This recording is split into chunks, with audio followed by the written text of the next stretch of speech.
이재명이 계엄령 얘기를 했어요. 야, 이거 당대표직을 넘어서 의원직 거라고 얘기해야 되는 거 아닙니까? 이거 어떻게 봐야 됩니까? 이거는 나라를 망하자는 이야기입니다. 예, 예. 그러니까 뭐냐면 이 계엄령은 예전에 그 후쿠시마 예, 오염 뭐 핵폐수 예, 뭐 그다음에 사드 예, 뭐 그래가지고 뭐 그 이야기 그다음에 뭐 소고기 괴담 예. 그다음에 이제 또 있었죠. 음흠. 그다음에 이제 이재명이 또 만들어낸 게 또 뭐였냐면은 이제 그 반일몰이 하려고 예, 친일 반일. 예, 반일몰이 하려고 이제 그런 어떤 이제 괴담 만들어내고 이제 이랬었습니다만은 그거하고 이 계엄령 발언은 차원이 다른 겁니다. 예?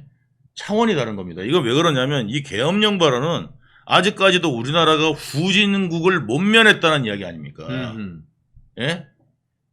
그리고 이게 지금 경제가 어렵다고 25만 원 주자는 사람 입에서 아하. 이 계엄이라는 이야기가 나오면은 외국인 투자자들이 그것도 정부 제일 센 야당에서 아하. 계엄 이야기가 나오면은 네. 외국인 투자자가 투자를 하겠습니까? 맞네요. 누가 투자를 하겠습니까? 아. 경제 망하자고 지금 작정을 한 거 아니면 예. 이거를 갖다가 함부로 발언해서는 안 됩니다. 예. 이거를 만약에 함부로 발언하고 증거도 없이 증거를 내놓으라고 해야 됩니다. 예전에 재판도 증거 조작해가지고 예. 재판을 그 증거 조작했다고 볼 수밖에 없는 지금 상황이 재판정에서 벌어졌거든요. 아, 그래요? 이재명 재판정에서. 오. 그러니까 예전에 이재명이 자기가 증거라고 냈는 녹취록이 있어요. 예. 녹취 파일이 있어요. 예. 그래서 녹취 파일만 냈어요. 어허. 그래서 이 사람이 도대체 누구냐 재판장이 물으니까 이 사람은 익명이다. 그래갖고 녹취 파일만 낸 적이 있거든요. 예. 근데 이번에는 뭐냐면 그 녹취 파일에 녹취록만 제공했어요. 그러면서 녹취록을 제공하면서 이 사람이 그 녹취록의 주인이다. 아하. 주인공이다. 그래가지고 이번에 이제 그 재판에 나왔어요. 예. 그 녹취록의 주인공이. 그래갖고 이제 어떤 말 하나 이 사람들이 관심 있게 본 거죠. 그런데 그 녹취록의 주인공은 정작 나와가지고 KBS 출신이에요. 아. 그래가지고 이 사람은 나와가지고 뭐라고 그랬느냐. 저 아닌 것 같은데요.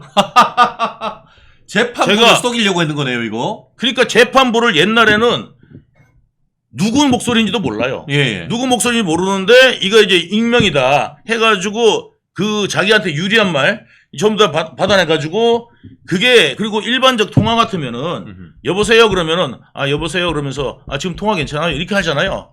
여보세요 그러니까 여보세요 그러니까 바로 이야기하는 이제 그러니까 되게 이제 그게 안 맞다는 거죠. 그 녹취 파일을 제공했다가 이번에는 그 녹취록이라고 옛날에 재판에 썼던 녹취록입니다라고 하면서 이거를 냈는데 정작 본인은 와서 저는 저런 말을 한 적이 없던 것 같다. 녹취 그 파일을 돌려달라. 이렇게까지 이야기하니까 검사나 판사님이 딱 볼 때는 뭐냐면 그럼 옛날부터 조작한 거야? 이렇게 된 거예요. 와. 그러니까 이 사람의 조작이나 옛날에 그 뭐 최철호 PD한테 누명 썼다고 이야기하는 거 다 뒤집어 씌우는 거잖아요. 자기가 녹취록을 그 김병량 시장 녹취록을 자기가 틀었어요. 최철호 PD가 안 주려고 그런 거를. 그래가지고 그것 때문에 범죄가 된 거거든요. 그런데 불구하고 자기가 누명을 썼다. 자기가 트는 바람에 이게 범죄가 성립된 건데 그거를 갖다가 자기가 누명을 썼다는 게 말이 됩니까? 그러니까 이 사람의 정신세계는 정말 그리고 최근에 한 말이 자기는 누구한테 뭐를 누명을 씌운 적이 없다. 아니 이렇게 뭐 한 적이 없다. 뭐 이런 식으로 이야기를 하는 걸 보고 야 뻔뻔함의 어떤 극치인데 이 계엄령 발언은요 그런 말장난하고 속이고 이 정도 수준이 아니라 이거는 나라를 완전히 흔드는 이야기입니다. 그렇죠. 이거는 좌시할 수가 없습니다. 이거는. 말씀하신 것처럼 만약에 그리고 제1야당의 대표가 그런 얘기를 하면 증거를 대야 되는 거 아닙니까? 아무런 무슨 근거를 얘기를 하라고 하니까 집에 금송아지 10마리 있다고 했는데 한 마리도 지금 안 내고 있는 거 아닙니까? 이재명은 맨날 압수수색 받았다고 그러는데 뭐 압수수색을 300번을 밟고 털어도 먼지가 집을 압수수색 당한 적이 없습니다. 단 한 번도 없죠. 예. 예. 그리고 핸드폰을 뺏긴 적이 없습니다. 예. 자기가 그렇게 애지중지하는 핸드폰이 인생이 담겨 있고 절대 핸드폰을 뺏기면 안 됩니다. 네. 여러분 하면서 강의까지 했던 사람이에요. 맞아요. 그런 사람이 핸드폰 하나 뺏긴 적이 없고 집을 압수수색 당한 적이 없어요. 그랬으면은 집에 현금 있는지 안 있는지 나왔었을 거 아닙니까? 그렇죠. 예. 지난번에 선거 기탁금을 현금으로 냈어요. 아, 그런 인간도 처음 보네. 예? 보통 사람들은 뭐 선거 기탁금이나 이런 것들을 해서 후원금도 받거나 이렇게 해가지고 내는데 현금으로 집에 현금을 그렇게 그래서 어디서 났냐 그랬더니 이 현금 어디서 났냐 이 돈 어디서 났냐 하니까 장롱 안에 있었다고. 자기가 장롱에 넣어놓지 말라고 그랬잖아요. 그렇죠. 돈을. 예, 바보라고. 예. 그걸 바보라고. 예. 그런데 그 돈은 어디서 났냐니까 장롱 안에 있었는데 출처가 뭐냐 그랬더니 어머니 돌아가시고 난 다음에 조의금이라고.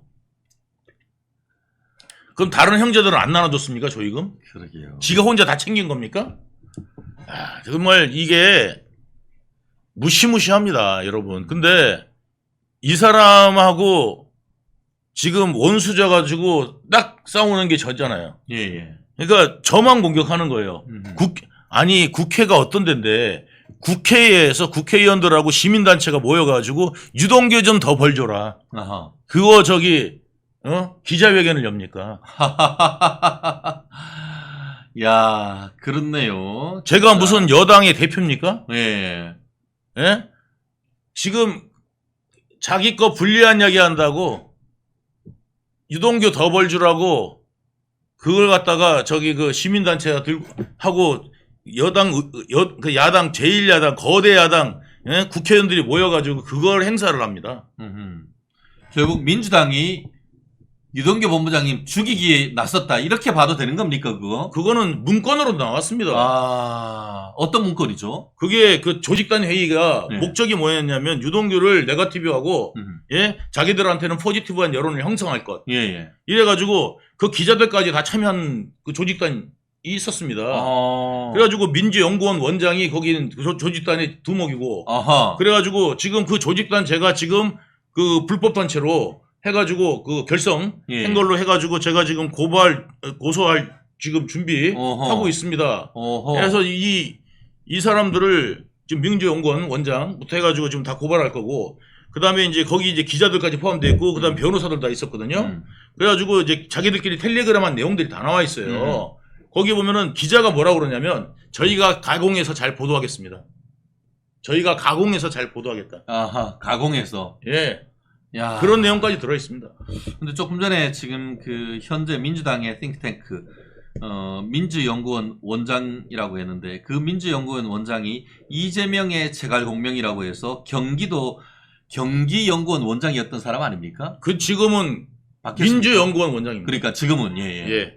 옛날에 경기연구원에서 기본소득 하면서 뭐 한다고 했다가 자기가 가진 그 집이 수여러 채 해가지고 쪽팔리게 해가지고 이렇게 사퇴하고 했던 사람 아닙니까? 예. 지금 각계 전투로 해가지고 각 계파에서 뭐 할 때가 아니라 예를 들어서 뭐 광화문 사람들 광화문에 모일 게 아니라 지금은 뭐냐면 민주당 당사 앞에서 모두 아니면은 국회 앞에서 해가지고 뭐냐면 이거 밝혀라. 계엄령 증거 내놔라. 이거 증거 있다면서요. 그렇죠. 자기들이 뭐냐면 제보자 있다면서요. 그 제보자를 밝히고 얼마나 신빙성 있는 건지 확인을 요청을 해야 됩니다. 지금 우파 사람들이 그냥 뭐 하면 이거는 뭐냐면 자기 세력 만들고 뭐 이것밖에 안 되는 거예요. 진짜 정말 우파를 생각하고 대한민국을 생각해가지고 여태까지 운동했다. 이러면은 지금은 어디를 가야 됩니까? 국회나 그 다음에 민주당사 앞에 가갖고 정말 수십만이 모여서 뭐를 요구해야 된다고요? 계엄령, 나라 망하게 하는 계엄령 발언을 갖다가 왜 했는지를 밝혀라. 이거를 확실하게 요구해야 됩니다. 그렇습니다. 어제 국민의힘 서울시 의원 한 분이 이재명의 이와 같은 발언에 대해서 형사 고발했습니다. 지금 얘기하신 것처럼 입만 벌리면 고라냐. 실제로 그런 계획이 있다고 하면은 그 증거를 대야지. 증거를 대지 못했다고 하면은 그 사실 자체가 예. 허위 사실 적시에 의한 명예훼손이 될 수가 있는 겁니다. 예. 그리고 인터넷에 그런 거를 하면은 사이버 명예훼손이 돼가지고 구속될 수도 있는 사안이거든요. 이 사안에 대해서 자유우파가 제대로 대응해야 된다는 그런 말씀하시고 계시네요. 맞습니다. 힘 결집해가지고 그 여태까지 아스팔트 세력이라고 이야기를 하셨던 분들은 진짜 뭐냐면 이번에 응집해가지고 이런 부분에 대해서 밝히라고 지금 총력을 동원할 때다. 이런 거 안 하고 그냥 우리끼리만 이야기하는 우리만 아는 방송에도 한 번 안 나오는 그런 거를 계속 할 때 그거를만 할 때가 아니라 아하. 지금은 이거를 갖다 할 때다라는 아하. 말씀을 드리는 겁니다. 정말 필요한 겁니다, 이게. 그렇습니다. 사실 탄핵 위한 빌드업이 아니냐라고 지금 그 국민의힘 쪽에서는 반발을 하고 있고 실제로 용산 대통령실 같은 경우에도 증거를 내놓지 않는다고 하면은 가짜 뉴스당 예. 아니냐라는 지금 직격탄을 날렸단 말이에요. 예. 이거에 대해서는 또 어떻게 생각하시나요? 그러니까 한마디로 이재명이가 입만 벌리면은 예. 굴하다. 입 벌구가 아니냐 이런 지금 비판 아니겠습니까? 아, 저는 뭐냐면 그 이재명은 태생적인 것 같아요. 뭐냐면 그 아들이 한 그 글 쓴 걸 보시면 정말 그 집안 있잖아요. 예. 아, 이 집안은 그 다음에 욕한 거 보면은 예. 욕할 때까지도 했는데 아들까지 아. 이거 이동호가 거기다가 쓴 글은 입이 더러워져서 참아 못할 아, 그래요. 그런 거를 갖다가 아니 그 여자야 아니 저 나이 때도 있잖아요. 예. 50 나이고 제가 이렇게 결혼 생활하는 사람도 상상해보지 못했던 그런 거를 갖다가 아무렇지도 않게 글을 썼습니다. 여성의 중요한 부분을 갖다가 예? 어떻게 한다 뭐 이런 젓가락으로 뭐 한다. 와, 나 그래가지고요 그걸 보고 정말 경악을 금치 못했는데 예. 이런 사람 아버지가 예. 예? 무슨 저기 대통령이 되겠다고 그리고 남의 아들 갖다가 맨날 뭐 누구 아들이 어떻고 저떻고 얼마나 욕해댔습니까 예전에. 예? 그러다가 이제 지 아들 이야기 나오니까요 쏙 들어갔어요. 남의 아들 이야기를 못해요 이제.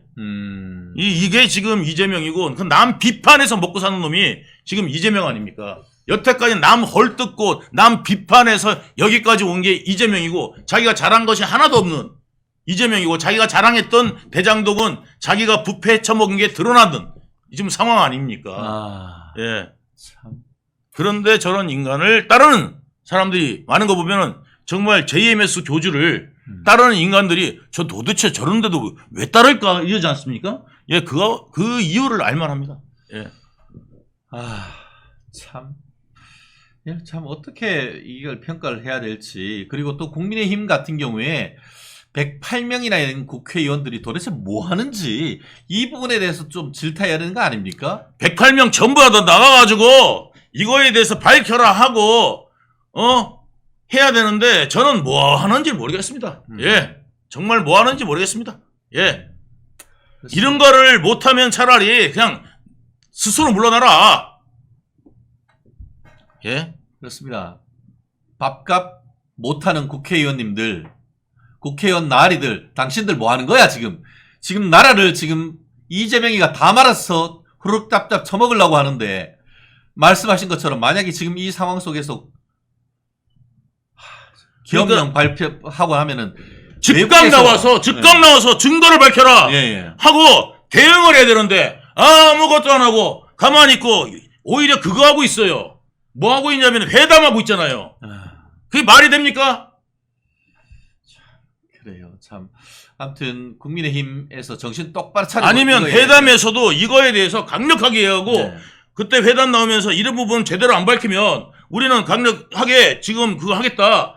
그 의지를 밝혔어야죠.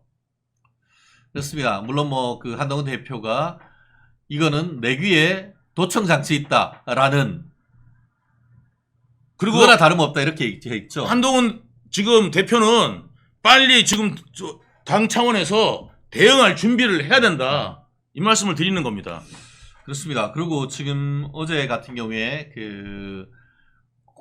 국방부 장관 인사청문회가 있었잖아요. 예. 그걸 가지고 또 민주당이 끝까지 물고 늘어지고 있는 것 같은데 네. 사실 국방부 같은 경우에는 외적으로부터의 어떤 침입에 대해서 국가를 지켜야 되는 것이고 또 내부적인 어떤 그런 반란 세력이나 이런 거에 대해서도 대응을 해야 되고 그거는 플랜 어떤 실행을 넘어서 계획을 다 어떤 국가 비상사태에 대해서 당연히 대응을 해야 되는 거 아닙니까? 맞습니다. 계획을 가지고 있어야 되는 거 아닙니까? 맞습니다. 실제로 하는지 여부를. 문재인 때는 그런 계획이 없었어요? 그러니까 아니 계획이라는 거는 문재인도 뭐냐면은 이제 국가 비상사태에 대한 부분들 예를 들어서 북한이 쳐들어온다든지 예. 아니면 북한이 국지전을 일으킨다든지 예. 그걸 갖다가 할 때 지금 남쪽에 있는 간첩이 5만 명이라고 그랬습니다. 그러면 5만 명이 이석기 사건 같은 거를 준비하고 있었다면 예. 이제 그런 거에 대한 대응하는 것들 예. 이런 거를 갖다 준비하는 건 당연하죠. 예. 근데 다만 뭐냐면 야당 의원들 잡아들이려고 준비했는지 아닌지 그거를 확인해야죠. 예. 예? 야당 의원들이 모여가지고 뭐냐면 지금은 그렇게 야당 의원들을 잡아들일 수 있는 법이 없어요. 계엄이라도. 그러면 야당 의원들이 면책 특권은 계엄 중에도 발효가 됩니다. 계엄 중에도 발효가 되게 돼 있고요. 그리고 그 계엄을 하더라도 뭐냐면 50%가 넘게 해가지고 이거 대통령 탄핵 넣으면은 되는 겁니다. 네. 그러니까 결국은 헌법에 보면은 헌법과 법률에 따라 전시나 사변, 기타 국가 비상사태가 발생할 수 있을 때를 대비해서 대한민국을 지키는 게 국군 조직이고 그런 거 아닙니까? 네, 맞습니다. 오히려 지금 민주당이 도대체 지금 뭐 하는 거예요? 기업 발언을 해가지고 대한민국에 투자를 막 못하게 하고 대한민국의 내부적인 국가를 분열시키려고 하는 획책하는 것 그거에 대해서 엄하게 질타해야 되는 이게 거 지금 아니에요? 한천년 세력이 들어가서 이런 작전을 짜는 것 같아요. 오히려 지금 뭐냐면 국가적 대응 같은 거 이런 계획조차도 못하게. 그러니까 말하자면 간첩단이 나타나고 이 후방을 교란하는 이석기 같은 세력, 통진당 세력 이런 것들이 지금 그때 5만 명이라고 그랬잖아요. 거기 황장엽 비서가 내려와서 직접 내려와서 5만 명이라고 밝힌 겁니다. 뭐 그분이 거짓말할 이유가 뭐가 있겠습니까? 실제로 지금 암약하는 게 5만 정도 된다고 보시면 됩니다. 그런데 이 많은 세력들이 나중에 통진당 같이 이게 좀 게릴라 조직을 만들어가지고 움직일 때 그거에 대한 대응력을 만들어야 되는데 그런 거를 아예 못하게 지금 작전 계획이나 이런 거 가지고 보고 지금 이딴 소리 하는 것 같아요. 그러니까 뭐 옛날부터 있었던 옛날부터 내려오던 이제 그런 게 아닐까. 만약에 그런 거였으면은요 이거 민주당 가만히 두면 안 됩니다. 이거는 이적 세력입니다. 통진당 같은. 진짜 정부를 전복하려고 하는 그런 기도 아닙니까? 이게 지금 민주당이 여태까지 들어와서 한 게 뭐 있어요? 뭐 그거 보세요. 국정원에 수사 기능에다가 조사 기능까지 없애려고 그러고.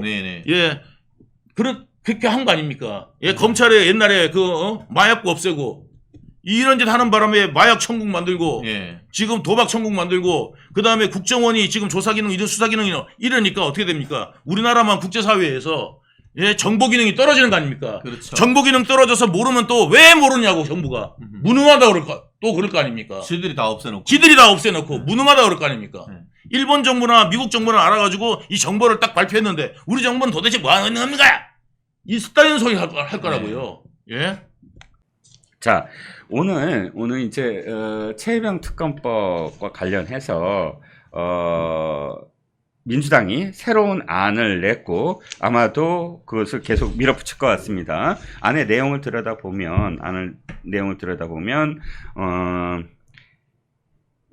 마치 제3자 특검법을 받아들이는 것 하면서 하나의 허들을 남겨놨어요. 조건을. 그러니까 대법원장이 복수 추천을 하고 그중에서 처음에는 국회의장이 동의를 한다. 이렇게 했다가 그게 굉장히 또 비판을 많이 받으니까 그걸 또 빼고 민주당이 나서서 민주당이 그중에서 누구누구를 선별해서 추천한다. 대통령한테 추천한다. 즉 대법원장이 추천하는 대상은 대통령한테 추천하는 게 아니라 민주당한테 추천을 하고 그 민주당이 그것을 추려서 선택을 해서 두 사람을 선택을 해서 대통령한테 추천을 하는 그런 형식의 지금 그 안을 냈습니다. 일단은 한동훈을 비판하는 당내 그룹은 처음부터 지금 회담 내용부터 이재명한테만 유리하게 했다. 또 이재명과 공생관계임이 드러났다라고 하면서 이 특검법과 관련돼서도 한동훈 대표가 특검법을 이야기하기 시작해서 이 지경까지 왔다. 책임을 져라라는 목소리를 지금 한참 내고 있습니다. 네네. 그럼 어떻게 책임지라는 거죠? 사퇴하란 건가요? 사퇴하라는 건가요? 그거는 아닐 것 같고. 예. 그 다음에 저는 어쨌든 진전은 있었다는 생각이 들어요. 네. 그러니까 쉽게 말하면 대법원장이 4명을 추천하면 그 중에 2명 정도를 올려서 마지막에 1명을 대통령이 임명하라고 하는 거 아니겠습니까? 네. 그런데 이게 그렇게 그 리즈너블하지 않다라고 보기가 어려운 게 조희대 대법원장을 임명한 사람이 누굽니까? 윤 대통령이죠? 윤석열 대통령이잖아요. 네네. 그다음에 조희대 대법원장은 지난번에 그 뭐 김명수 대법원장이나 이런 사람과는 다르게 합리적이고 심사숙고해가지고 사람을 추천할 수 있는 만한 믿을 만한 분이라고 저는 생각이 들거든요. 네. 그다음에 그렇게 해가지고 좋은 분 4명 1, 2, 3, 4를 갖다 쭉 추천을 하면 네. 그러면 그 외에 다른 사람을 추천할 수는 없는 거잖아요. 네. 그 다음에 다른 걸 다 떠나가지고 저는 진짜 그 최상병이 순직한 지가 네. 벌써 1년도 넘었어요. 1년이죠. 예. 1년하고도 한 달도 더 넘었어요. 이제 벌써 네. 9월이 되지 않습니까? 네. 언제까지 우리 사회가 여기에 이렇게 발목이 잡혀 있어야 되느냐. 이제 어느 정도 그 매듭을 져야 되는 거 아닌가. 저는 제일 화가 나는 데가 어디냐면 네. 공수처예요. 네. 민주당보다 더 화가 나는 데가 그렇죠. 공수처예요. 네네. 지금 도대체 뭐하고 앉아있는 거냐. 네네. 그런데 윤석열 대통령이 뭐라고 말씀하셨습니까? 공수처에서 결과 나오고 그 결과가 미진하면 특검할 수 있다라고 대통령 말씀하셨잖아요. 네. 그런데 공수처 결과 미진해요. 어떤 의미에서 미진하냐? 결과가 미진한 게 아니고 타이밍이 미진해요. 네. 이미 늦어도 8월까지 나와야 되는데 언제 나온다는 이야기입니까? 그럼 뭐 9월에 나옵니까? 예컨대 공수처장이 이럴 때 그거 해야 돼요. 기자회견 해야 돼요. 네. 잠깐만 기다려 주세요. 우리가 그렇죠. 그렇죠. 지금 여태까지 일 다 했고 네. 언제까지 끝내겠습니다. 네네. 9월 말까지 끝내겠습니다. 네. 아니면 10월 말까지 끝나겠습니다. 네. 시간 조금만 더 주십시오. 네. 그때까지만 기다려 주십시오. 그러면 할 말이 있지 않겠습니까? 네. 그렇다라고 하니까 그럼 조금만 더 기다려 보자. 그런데 지금 공수처장 꿀먹은 벙어리잖아요. 그렇지. 아무 말도 못하고 있잖아요. 저런 공수처 필요합니까? 저는 공수처 없애고 제가 한동훈이라고 하면은 그냥 딜할 거예요. 좋다 받겠다. 대신에 공수처 없애자.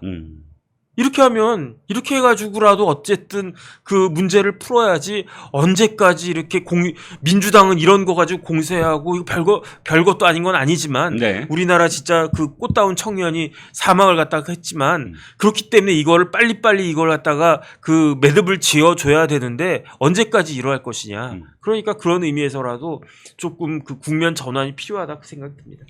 그렇지요. 김 사장님, 진저 마르자레님 후원해 주셔서 감사합니다. 일단 지금 회담도 그렇고 회담 이후도 그렇고 또 이 부분 최혜병 특검법 관련해서도 그렇고 사실 원내대표 추경호 원내대표의 지금 스탠스가 애매모호합니다. 네네.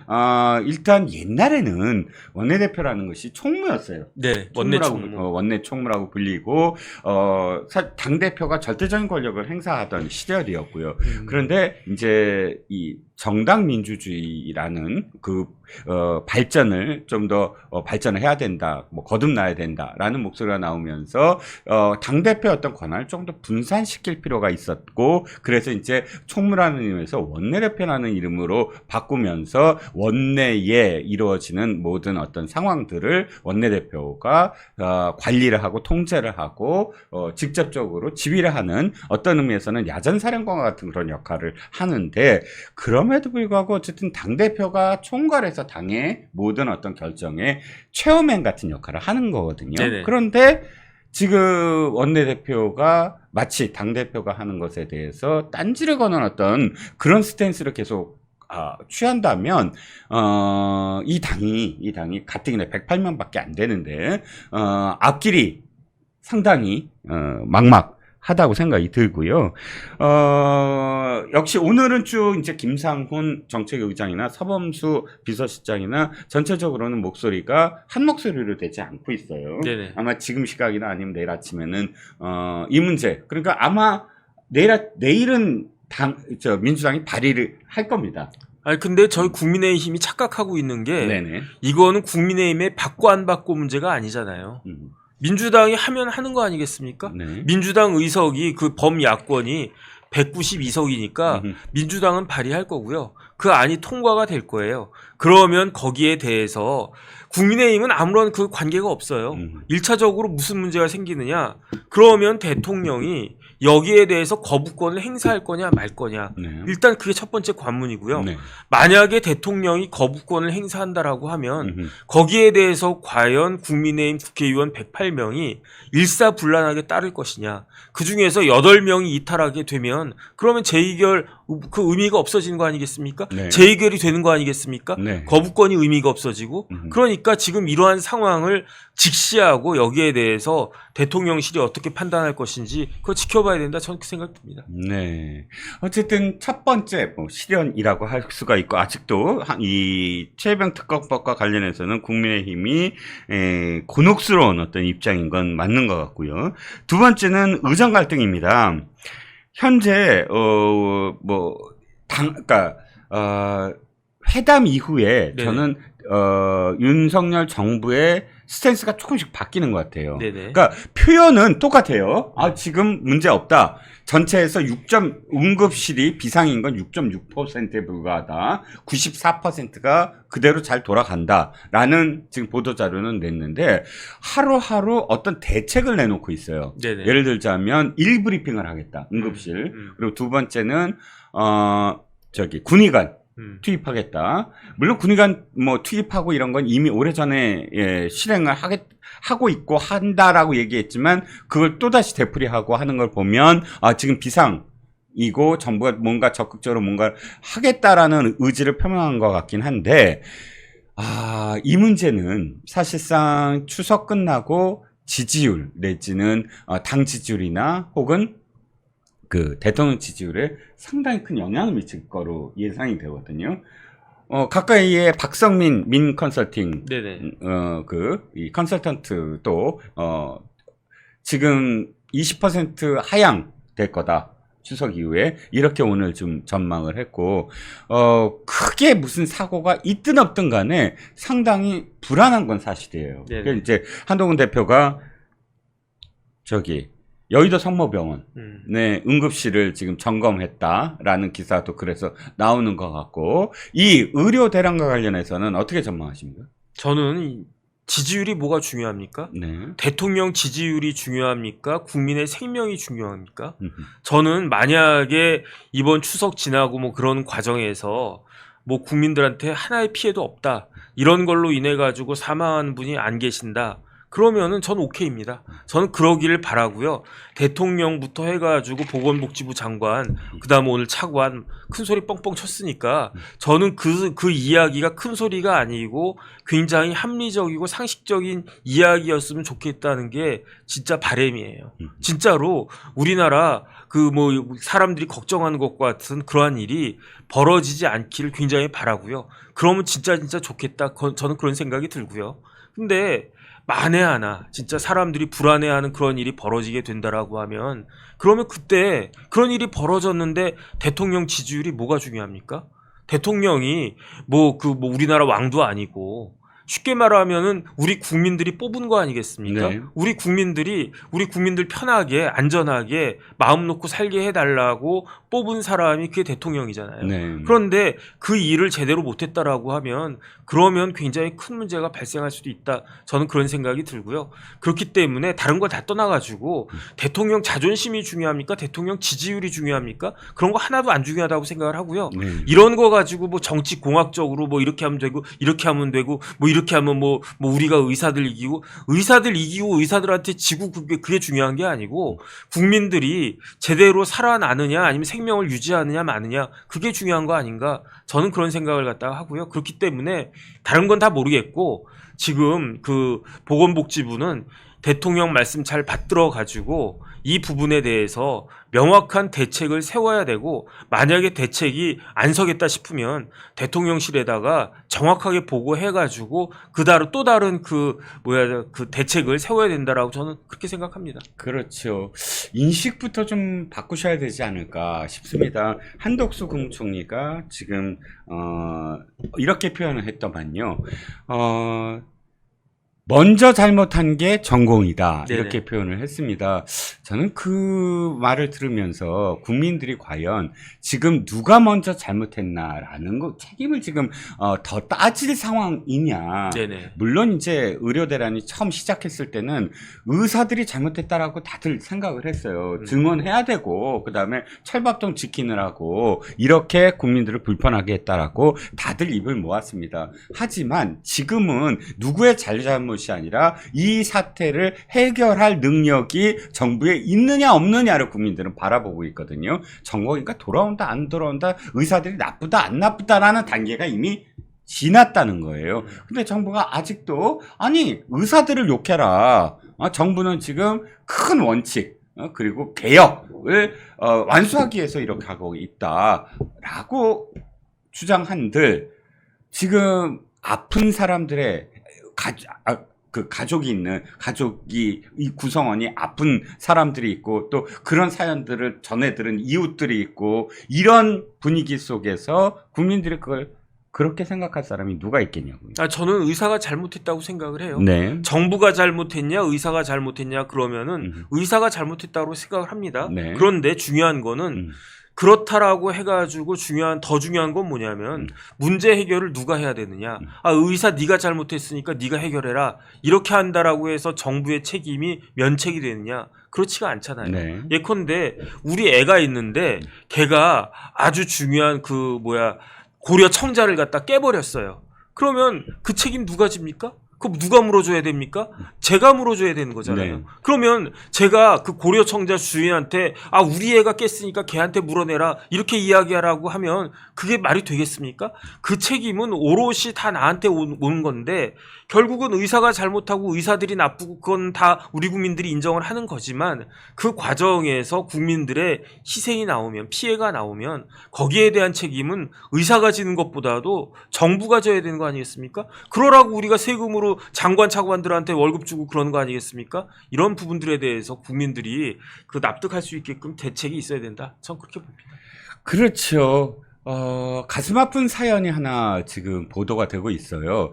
2살 여아가 11곳의 응급실을 계속 안 받아줘서 지금 의식불명 상태에 있다라는 KBS 기사가 지금 계속 그 언론에 번지고 있습니다. 그런데 이 상황을 정부식으로 저는 해석하면 이거예요. 이게 응급실 뺑뺑이 때문에 이렇게 된 게 아니고 네네. 필수 의료진의 부족이다. 예를 들자면 지금 소아과 특히나 소아과에서도 그러니까 수술을 하는 과라든지 이런 필수 인력이 지금 부족한 게 문제다. 그래서 네네. 개혁을 하는 게 아니냐. 네. 그것 때문에 11곳을 못 받는다라는 추정이지만 그렇게 인식하는 것 같아요. 네네. 예를 들자면 우리 뺑뺑이가 아니고. 그런데 국민들이 바라봤을 때 필수 의료 인력이 없어서 지금 이 2살 아이가 이렇게 됐을까라고 받아들일까요? 만약에 그 아이가 응급실에서 사망했다. 네. 그러면 정부 말이 맞아요. 그런데 뺑뺑이 하다가 그렇게 사망했다라고 하면 정확한 사인은 모르겠지만 네. 하지만 그런 부분들에 대해서 정부가 내 책임이 아니다라고 이야기할 수 있는 것인가? 그거를 국민들이 납득할 수 있을 것인가? 전 참 안타깝다는 생각이 듭니다.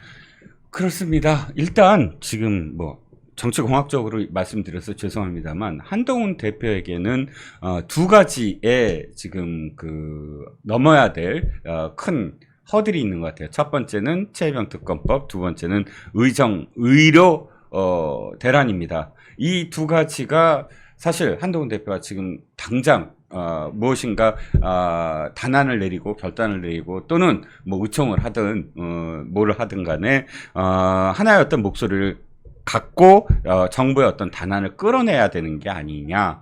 이게 정치력의 어떤 하나의 그 뭐랄까 그 리트머스 시험지가 되지 않을까라는 생각을 하고요. 그래서 한동훈 대표가 이제 그 여의도 성모병원 현장 가는 것도 사실 현장에 대한 어떤 인식이 대통령과 천양지차잖아요. 네네. 대통령은 현장 가봤더니 아니 의사들 다 버틸 수 있다. 나머지 떠나간 의사들이 돌아올 때까지 지금 의료 현장에 있는 의사들은 버틸 거다라고 이야기하고 있고 또 거기에 대해서 한동훈 대표는 이미 현장은 비상 상태다. 더 버틸 수가 없다라는 그런 인식을 갖고 있어서 참 어떻게 될지 좀 걱정이 앞섭니다. 이거는 결국은 시간 문제잖아요. 네. 시간이 흐르면 답이 자동적으로 나오는 그런 문제예요. 근데 저는 개인적으로 한동훈 대표가 틀리기를 바라요. 대통령이 맞기를 바라요. 어쨌든 거기까지만 제가 말씀을 드리겠고, 그 다음에 만약에 대통령실에서 이야기하는 바가 혹시 틀릴 수 있으니까 그 부분에 대한 대비는 해놓고 있어야 될 것이다. 만약에 대통령 말씀하신 것처럼 보건복지부 장차관이 이야기한 것처럼 아무런 문제 없이 잘 넘어가고 그 다음에 이런 식으로 우리나라 의료가 정상화될 수 있다라고 하면 플랜 B 필요 없잖아요. 하지만 그래도 플랜 B는 만들어 놓고 있어야 될 것이다. 그렇지 않으면 진짜로 국민들의 어쨌든 그 뭐라 그럴까 뭐 분노라고 할까 이런 것들에 직면할 수도 있지 않을까. 저는 사실 그게 제일 두려운 겁니다. 네. 결론적으로 말씀드리면 국민 건강, 국민 생명은 가장 최악의 상황을 상정해서 늘 대비를 해야 되지 않을까 네네. 라는 생각이 들었습니다. 면역력이 왜 중요한지 말 안 해도 다들 아시죠? 저는 몇 년째 환신을 꾸준히 먹고 있는데 면역력만큼은 걱정 안 합니다. 요즘 같은 시대 튼튼한 면역력에 건강까지 쑥쑥 지금부터라도 환신 꼭 챙겨 드세요. 드셔본 분들만 그 진가를 느낄 수 있다니까요. 이제 면역력은 환신에 맡기고 건강하고 즐거운 인생 누리자고요. 요즘 부쩍 면역력이 걱정이세요? 면역력을 팍팍 튼튼하게 챙기고 싶으세요? 부담 없이 전화해서 지금 바로 상담 받아보세요. 아니 문재인 지금 전 대통령 문다혜 그리고 김정숙 이 문재인 전 대통령 일가에 대해서 검찰이 특히 전주지검이 수사에 지금 칼날을 완전히 지금 들이대고 있는데 여기에 대해서 정치권의 반응들이 쭉 이제 나오고 있어요. 사실 이 문재인 전 대통령과 주변에 뭐 문재인 전 대통령을 뭐 뇌물죄 사건의 피의자로 명시한 게 보도된 것이 지난 주말이거든요. 네, 네. 근데 이제 수요일이니까 오늘이 어제 저녁 늦게까지 보면 정치권들이 많은 말을 쏟아내고 있는데 특히 그 친문 쪽 정치인들의 반응이 참 황당무계하기 짝이 없습니다. 대표적으로 이 윤건영. 그 사람은 완전 뭐 대표적이잖아요. 진짜. 윤건영은 문재인 정부 초기 때 청와대 국정상황실장을 한 사람입니다. 네, 네. 그런데 이자가 또 저도 부산 출신이지만 부산 출신이에요 또. 네. 제가 다녔던 고등학교 맞은편에 있는 고등학교. 그랬어요? 나이는 어떻게 돼요, 이 사람? 참. 나이는 뭐 아마 69나 68쯤 됐을 겁니다. 근데 서울의 그 국민대 총학생회장을 했어요. 네. 예, 운동권 출신입니다. 예. 근데 이자가 지금 쏟아내는 말들이 지금 보세요. 김정숙 여사의 대리 송금. 그러니까 김정숙이 청와대 직원에게 보자기에 싸가지고 5천만 원 현찰을 주고 그 청와대 직원이 김정숙의 친구한테 보냈고 네. 그 친구가 다시 무통장 입금을 해서 문다희한테 보낸 거 아닙니까? 네, 네. 그랬더니 뭐라고 하느냐. 김정숙 여사의 대리 송금이 양산의 평산마을을 둘러싸고 있는 유튜버들 때문이다. 이런 소리를 하는데 이거 어떻게 이해됩니까 이거? 아주 윤건영은요 아주 늘 이런 식이에요. 그리고 아주 제가 보면 윤건영을 볼 때마다 느끼는 건데 아주 진지하게 말을 하면서 마치 그 사람 얘기하는 거 다 진짜같이 그렇게 얘기하는데 이 아주 친문 중에서도 아주 어떻게 보면 되게 충성심이 강한 그런 사람이거든요. 근데 지금 결국은 뭐냐면 이거를 또 어쨌든 이 문재인 일가를 향하는 이런 모든 칼날과 시선과 이런 것들을 지금 어떻게 해서든 좀 돌려보려고 또 괜히 또 이런 식으로 떠드는 거예요. 그 유튜버들 아니 유튜버들 때문이라니 이게 말이 돼요? 참. 그게 양산에 이제 그 소위 말해서 우파 유튜버들이 네. 이제 모이기 시작한 것이 지금 문재인 대통령 같은 경우 경호원이 거의 20여 명. 맞아요. 20여 명이나 되고. 그러니까 전직 대통령 중에서 가장 전직 대통령의 예우를 제대로 받고 있는 사람이 문재인입니다. 그리고 양산에 그 평산마을에 저 집을 보니까 굉장히 저 담을 높게 해가지고 네. 이 뭐 외부에서 어떤 소음이나 이런 말이 안 들어가길 갈 정도로 그렇게 해놓았던데 굉장히 불안하신 모양이죠. 응? 윤건영이 이제 이런 이야기를 윤건영이 또 한 말 중에 하나가 또 있습니다. 그 윤건영이 뭐라고 했냐면은 네. 그 문재인 전 대통령에 대한 뇌물죄가 성립하기 위한 전제 조건이 문재인 문다혜가 경제 공동체이면은 딱 떨어지는 거죠. 그렇죠. 딱 떨어지는데 이 경제 공동체 개념이 나오니까 사실 경제 공동체로 이야기하면 박근혜 전 대통령을 감옥에 보내기 위해서 피 한 방울 섞이지 않은 최순실 씨, 뭐 네. 개명해서 최서원 씨입니다만은 당시 최순실 씨하고 박근혜 전 대통령이 경제 공동체다. 이렇게 엮어서 30 몇 년 구형 때리고 감옥에 집어넣은 거 아닙니까? 그랬죠. 그러면 지금 이 문재인과 문다혜는 혈족이잖아요. 그렇죠. 딸과 아버지. 아버지 관계인데요. 그럼 이 경제 공동체 바로 되는 거 아닙니까? 예? 근데 윤건영이라는 자가 뭐라고 하느냐? 진짜 공동체는 윤석열 대통령과 장모다. 이것도 무슨 소리입니까 이거? 아이고 참. 이거 이해가 안 되는 윤건영. 아니 그러니까 이 사람들의 발상은 참 독특해요. 그리고 갖다 엮기도 엄청 잘 갖다 엮고. 아니 윤석열 대통령 장모하고 뭔 상관이래. 아니 그리고 대통령이 돼서 이런 초유의 사태가 있었습니까? 장모를 그 감옥에 보낸? 그러니까 윤건영이 알아야 될 것은 또 국민 여러분이 아셔야 될 것은 윤석열 대통령의 장모님이라고 합시다. 네. 장모님은 구속됐습니다. 아니 구속됐어요. 사위가 대통령인데도 구속됐어요. 아니 이게 뭐 얘네들 이쪽 정권에서 있을 수 있는 일이에요? 지금도 저렇게 비호를 하고 있는데 말도 안 되는 거지. 그러니까 지금 윤건영의 이런 멘트들은 어쨌든 그 여론의 관심이나 국민적인 비판적인 시선이 돌리려고 문재인 전 대통령에게서 자꾸 다른 데로 돌리려고 하는 겁니다. 분산시키려고 하는 거고 자꾸 이제 다른 걸 제3의 거를 자꾸 끌어다가 붙이는 거거든요. 그런데 솔직히 지금 이제 문재인 대통령으로 수사가 이제 모든 뭐 집중을 하고 있다, 초점이 맞춰져 있다, 막 지금 이제 어떻게 보면은 정치적인 보복이다 이런 얘기들을 계속하지 않습니까? 보통 이런 정치적인 보복은 정권 초기에 힘 있을 때, 예, 막 하긴 했어요. 그렇잖아요. 문재인 정부 지지율 막 70% 80%대 뭐 적폐청산이 돼서 얼마나 많은 일을 했어요. 그런데 사실 윤석열 정부가 처음에 초기에 지지율보다 지금 엄청나게 빠졌거든요. 그렇죠. 아니 지지율이 이렇게 빠졌는데 전직 대통령에 대해서 대통령실에서 또는 이 현 정권에서 이걸 마치 정치 보복을 한다는 명분으로 이걸 할 수 있습니까? 그럼 무너지는 거예요. 정권이 이게 거짓이라면. 지금 문재인 정부 때 했었던 것들 지금 다 박근혜 대통령 지금 다 재조명되고 있는 거 아닙니까? 맞습니다. 예. 그런 상황에서 이런 얘기하면 양심도 없는 거죠. 지금 거대 야당이. 경기지사 김동연 씨도 네. 또 한마디를 걸었는데 이 사람은 이제 지금 계속 대권에 이제 병이 들어가지고. 문재인 전 대통령님 검찰 소환에 응하시면 안 된다. 아이고 저런. 아니, 검찰이 불렀나? 아직 부르지도 않았는데 왜 그래 갑자기. 아니 벌써부터 그래. 이제 이게 보면은 보십시오. 윤건영, 김동연 등등이 보면 다 비명계이거나 친문 계열입니다. 그러니까 이 문재인 전 대통령 일가가 지금 이제 수사를 받을 가능성이 아주 크잖아요. 그렇죠.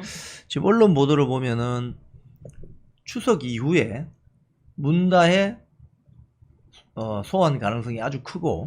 아 추석 전에요? 네. 추석 이후에. 추석 이후에.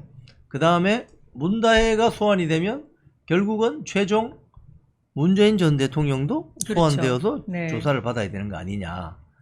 이런 이야기들이 지금 나오고 있습니다. 아니 그 전직 대통령 검찰 포토라인에 세워서 망신 주겠다는 잔인한 공작이다 이런 얘기를 했거든요, 김동연이. 아니 이 사람은 박근혜 대통령한테 했던 거는 금세 까먹었나 벌써? 얼마나 망신 주기를 했어요. 이분들은 제가 이분들이라고 하니까 댓글에서 자꾸 저를 혼내서 이자들은 그래요? 이자들. 전형적인 그 내로남불 세력이거든요. 지난 문재인 정권 5년을 생각해 보십시오. 자기들이 하면 로맨스이고 남들이 하면 불륜이다. 이렇게 인식의 체계가 갖춰져 있는 세력이기 때문에 네. 문재인 대통령에 대한 전 대통령에 대한 수사 이건 뭐 있을 수 없는 일이다. 검찰이 소환에 응하면 안 된다. 뭐 이렇게 주장을 하는 거죠. 근데 박근혜 전 대통령에 대해서는 생각을 안 해봤나? 그러니까. 박근혜 대통령이 어떻게 그 일종의 뭐 약간 그게 정치 보복일 수도 있는 거 아닙니까? 아 그때는 더 심했죠. 감옥에 들어가서 지금 4년 몇 개월 동안 나오지도 못하고. 그렇죠. 응? 그리고 얼마나 그때 그 본인들이 기세등등해서 촛불 시민이 원하는 거다 이러면서 거의 여론 재판을 하지 않았습니까? 촛불 혁명. 네. 촛불 혁명의 시작은 짜릿하지만 끝은 잔인하고 고통스러울 수가 있습니다. 그리고 지금 근데 이 문재인 그 전 대통령 일가에 대한 수사에 대한 여론이 상당히 검찰에 대한 지지 여론이 큽니다.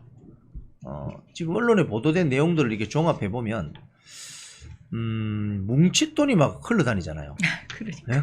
그러니까 막 2억이 넘는 돈, 응? 뭐 5천이 뭐 보자기에 쌓인 5천, 뭐 그리고 대표적으로 보자기에 쌓여서 청와대 직원에게 건네주어서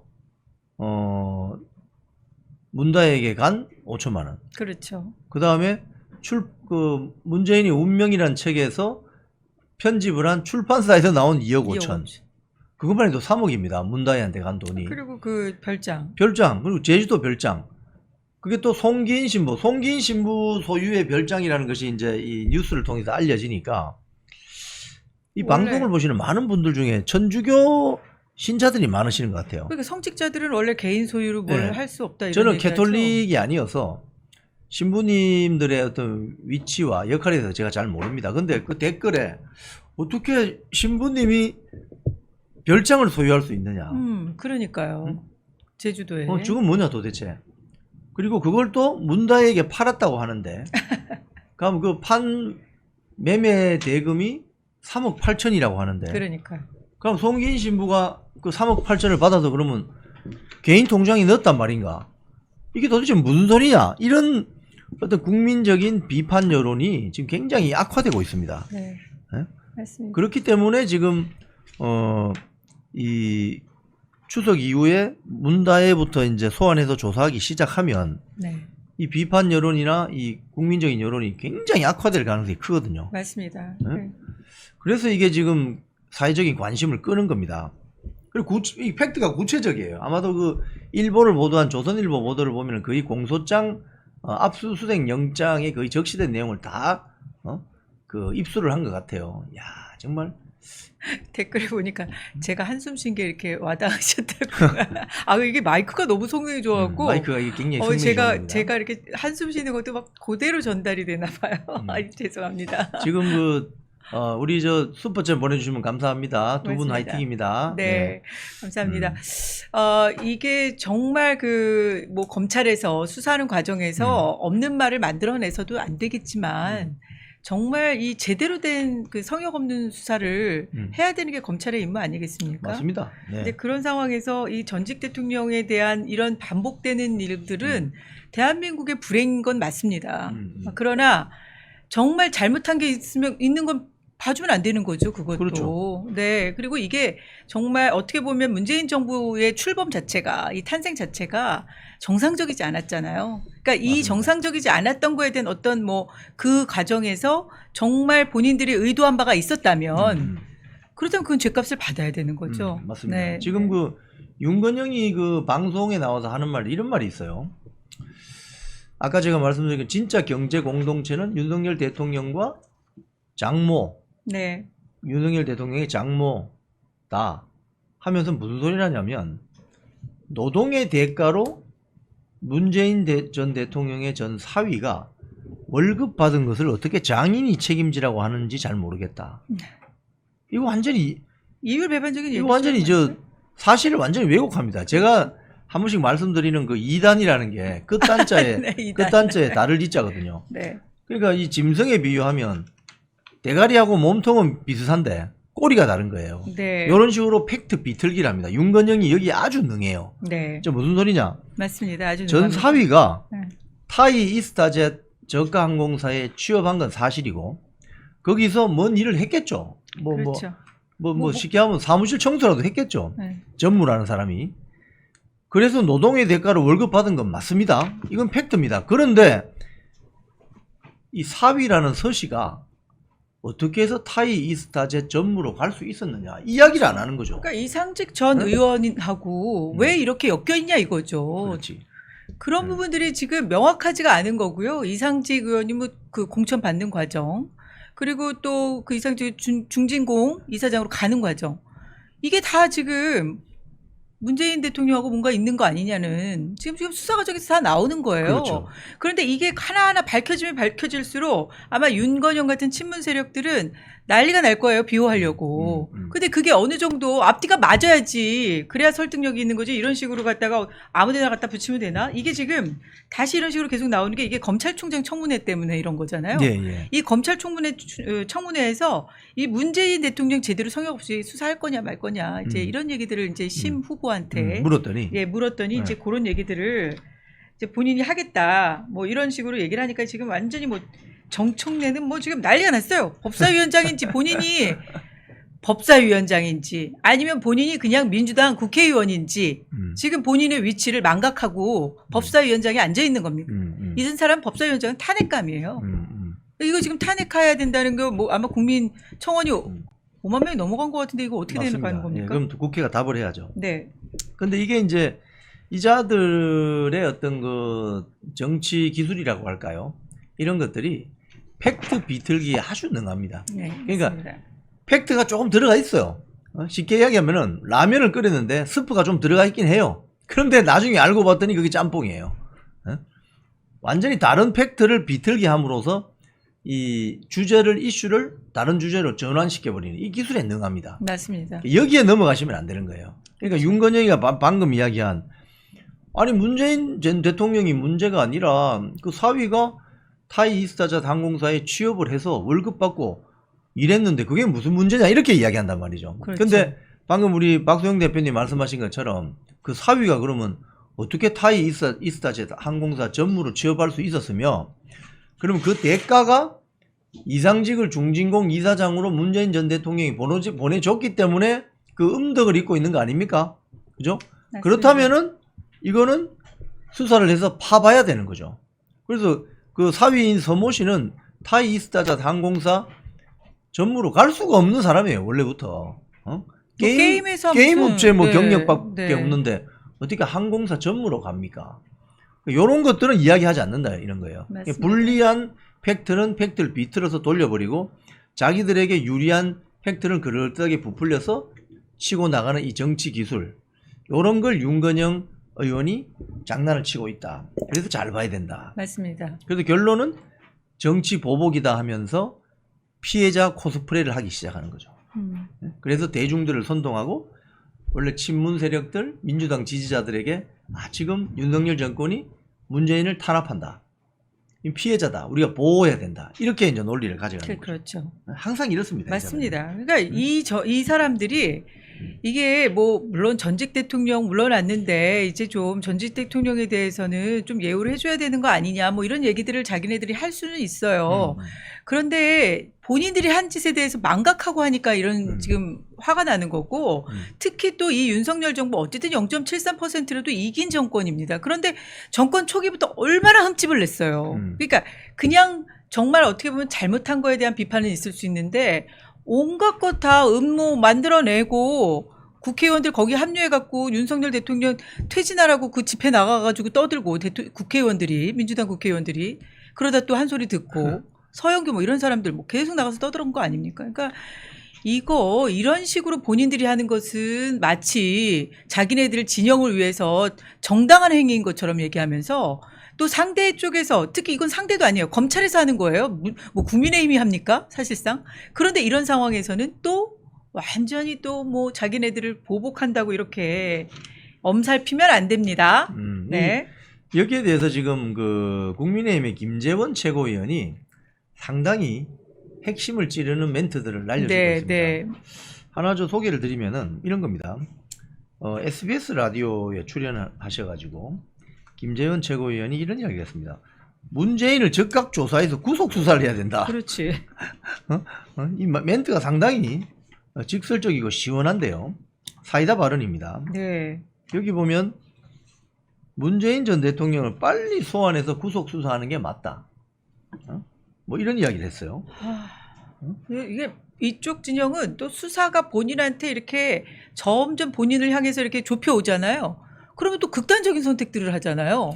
그래서 수사를 아예 할 수 없게 만들어서 그 사실관계를 파악할 수 없게 만들기도 해요. 그게 그러니까 뭐 정말 그래서 구속 수사해야 된다 이런 얘기를 한 것 그게 같기도 뭐 한데. 박원순 서울시장 사건이나 그랬죠. 뭐 등등. 네. 또 노회찬 전 노회찬 네. 의원. 뭐 아쉬워하고 안타까워하시는 분들도 많지만 사실상 그때도 그 수사망이 좀 좁혀오면서 본인이 극단적인 선택을 하신 건데 그러니까 이런 부분에서 그리고 또 이 지금 노무현 대통령도 사실 그때 뭐 이런저런 말이 참 많았잖아요. 그러니까 노무현 대통령을 좋아했던 사람들도 많은데 근데 그런 과정에서 분명히 사실관계라든지 수사 이런 관계에서 보면 지금 쏙쏙 나오는 얘기들 보면 문제는 있었어요. 그리고 지금 이렇게 정청래가 배은망덕 수사다, 패륜 수사다. 아니 도대체 배은망덕이면 누가 누구한테 은혜를 입은 건데 누가 누구한테 은혜를 입었다고 지금 그걸 배신했다 이렇게 얘기하는 거냐고요. 지금 그 정청래가 그 배은망덕한 수사라고 이야기하는 건 그겁니다. 문재인 전 대통령이 윤석열 대통령을 당시 중앙지검장으로 파격적으로 승진시키고 검찰총장으로 또 승진시켰는데 이 은혜를 모르고 이런 배은망덕한 짓을 하느냐 뭐 이야기거든요. 근데 이게 참 말이 안 되는 것이 그걸 뭐 윤석열 대통령이 검찰총장 시켜달라고 했습니까? 자기들이 필요해서 시킨 거 아니에요? 자기들이 이제 그 뭐 살아있는 권력에도 뭐 하고 살아있는 권력에 대해서 수사하라 그랬잖아요. 성역 없이 하라며. 성역 없이 수사하라고 했잖아요. 그래서 윤석열 대통령은 당시 검찰총장으로도 성역 없이 수사를 하려고 조국에 대해서 메스를 들이댄 거예요. 아 근데 그 식물총장 만든 게 누구야? 또 본인들이잖아. 본인들이. 그러니까 이 자들은 입만 열면 거짓말이에요. 입만 열면. 그러니까 오죽하면 국민들이 윤석열 대통령을 그 대권 후보까지 만들었겠어요. 그 당시에 추미애 법무부 장관 세워놓고, 그러니까 그걸 그대로 바꿔갖고 이 현 정부에서 했다고 생각해 보세요. 추미애 그러니까 예를 들어 한동훈 장관이 추미애 역할을 했고, 그렇죠? 이원석 총장. 뭐 이런 식으로 해서 그걸 그대로 대입해가지고 본인들이 했던 걸 생각해 보란 말이에요. 참 이게 참 그런 측면에서 우리 김재원 국민의힘 최고위원 멘트는 상당히 좀 한번 볼 필요가 있는데 문재인 전 대통령을 빨리 소환해서 구속 수사하는 것이 맞고 아니 그분도 이제 법조인 출신이니까 이것뿐 아니라 김정은에게 보낸 USB 내용 뭔가 그리고 해수부 공무원을 월북으로 조작한 사건 이거 이래진 씨 말 들어보면 맞습니다. 돌아가신 이대준 씨 해수부 공무원의 친형 이대준 씨 이래진 씨 말 들어보면 기가 찹니다. 맞습니다. 이 사건이 터지니까 민주당 관계자들이 자신을 찾아와서 우리 이래진 씨 고향이 전남 완도니까 우리 민주당이니까 이거 자진 월북한 것으로 뭐 이야기해달라 이런 식으로 회유했다는 거 아닙니까? 그러니까요. 네, 그러니까 이래진 씨가 폭발해가지고 이 나쁜 사람들아 이러면서 반민주당으로 돌아서고 지금 열심히 그렇죠. 어떤 그 정체를 알리는 그것도 민주당 지지자였다고 하잖아요. 민주당 처음에는. 지지자였죠. 그러니까 너무 그 민낯을 알고 분노하셔가지고 그 뭐 이가 다 그냥 상할 정도로 지금까지 맞아요. 투쟁을 하고 계시는 분이 이래진 씨인데 그 부분에 대해서는 그렇게 맨날 인권 얘기하고 그 다음에 뭐 맨날 그 북한 그런 쪽에다 뭐 자기네들이 온갖 그 선심을 다 쓰는 것처럼 그래놓고는 본인들한테 어쨌든 불리할 때는 아주 그냥 와 어떻게 그렇게 또 이런 이야기도 있습니다. 그 북한 어민들을 이제 쉽게 하면 월남을 했는데 네. 이걸 뭐 북한에서 이 사람들이 뭐 아주 흉악 범죄를 살인을 저질렀다는 했다 뭐 이러면서 저질렀다는 북한 당국의 이야기만 듣고 그걸 어떻게 알아요? 그 사람들도 대한민국 영토에 있는 주민으로서 만약에 대한민국의 어떤 사법의 영역에 들어가면 수사를 하는 게 맞죠. 그렇죠. 그건 해볼 생각은 안 하고 그냥 강제 북송. 강제 북송시키는 네. 이런 짓을 문재인 정부는 했는데 이 백주 대낮에 북한으로 돌려보낸 사건들 그리고 자신의 한 30년 넘는 친구인 송철호 씨를 울산시장으로 당선시킨 이런 문재인 대통령이 그 정점에 있다는 거지. 그래서 이런 것들에 대한 수사는 안 하냐. 그리고 본인이 김재원 최고위원님 하는 말이 또 이런 게 있습니다. 본인이 최고위원으로서 이게 뇌물죄라고 계속 검찰 수사를 주장해 왔는데 그걸 검찰이 만지작하면서 수사하지 않고 이제 와서 겨우 진행이 되고 있는데 검찰도 이제 제 역할을 한 것인데 이게 무슨 보복 수사냐? 이게 무슨 보복 수사이고 폐륜 수사이고 어떤 정치 보복이냐? 그러면서 김최고 의원 말은 이런 겁니다. 과거 박근혜 정권을 몰아내고 난 다음에 탄핵 당하고 난 다음에 문재인 정권이 들어섰을 때 한 짓이 뭐냐는 거예요. 적폐청산위원회 아닙니까? 맞습니다. 각 부처마다 적폐청산위원회 구성해서 뭐 이렇게 정확한 워딩이 이렇게 돼 있네요. 민간인들로 하여금 인민재판까지 받도록 한 그때하고 비교해 보면 지금은 적법한 절차에 따라서 수사를 하고 있을 뿐이다. 그런데 이게 무슨 보복 수사냐? 이런 이야기를 하는 거죠.